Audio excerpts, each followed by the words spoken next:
The closure of the Strait of Hormuz has severed the world's most critical energy artery. We are witnessing the largest supply disruption in history, and it is fracturing the global economy. 20 million barrels of oil and refined products per day are currently blocked from the market.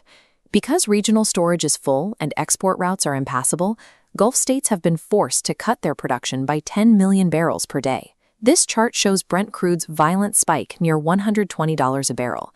The IEA attempted to intervene with a 400 million barrel emergency release, but it failed to suppress prices. Brent has established a firm floor between $95 and $100, driving U.S. gasoline prices to $5 a gallon.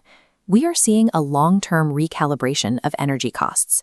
This disruption establishes an elevated floor for all economic inputs, increasing the base cost of manufacturing and transportation worldwide. The crisis extends deep into the agricultural and liquefied natural gas, or LNG, supply chains.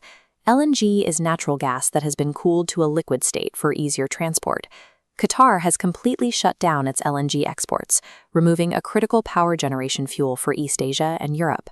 This flowchart maps the chemical dependency between natural gas and agriculture. The Strait of Hormuz acts as a physical choke point that currently blocks 30% of the world's traded ammonia-based nitrogen fertilizer from reaching global markets. This chart directly correlates agricultural input costs to projected grocery prices. In a single week, the price of urea, a nitrogen fertilizer critical for crop yields, surged 32% at the U.S. import hub in New Orleans.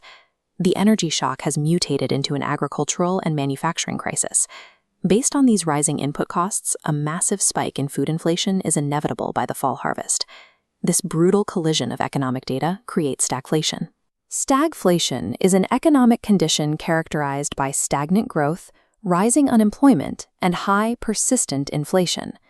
This dashboard shows the conflicting macroeconomic pressures.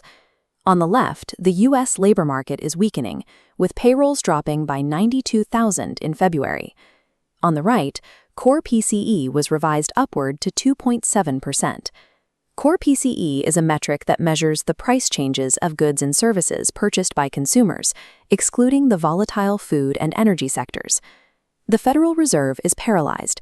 They are forced to hold interest rates steady between 3.50% and 3.75% against a $38.5 trillion national debt. They cannot cut rates to stimulate the job market without accelerating the oil-driven inflation already tearing through the economy.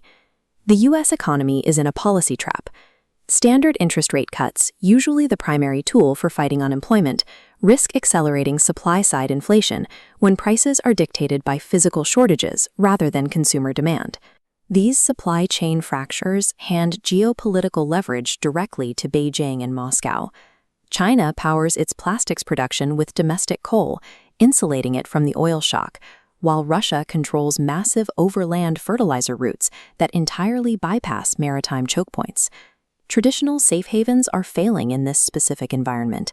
Gold has dropped below $4,700 an ounce because the Federal Reserve's refusal to cut rates has pushed the U.S. dollar to a 10-month high, triggering massive sell-offs in precious metals. This matrix shows a tactical portfolio pivot toward assets that benefit from supply shocks. Capital is rotating into energy equities with non-Hormuz exposure, U.S. natural gas targeting $3.80 at the Henry Hub, and low-cost Bitcoin ETFs. The Henry Hub is the central pricing point for North American natural gas futures. A Bitcoin ETF is an exchange-traded fund that tracks the cryptocurrency's price, allowing investors to hedge against currency debasement. The 2026 energy shock has triggered a generational shift in global trade.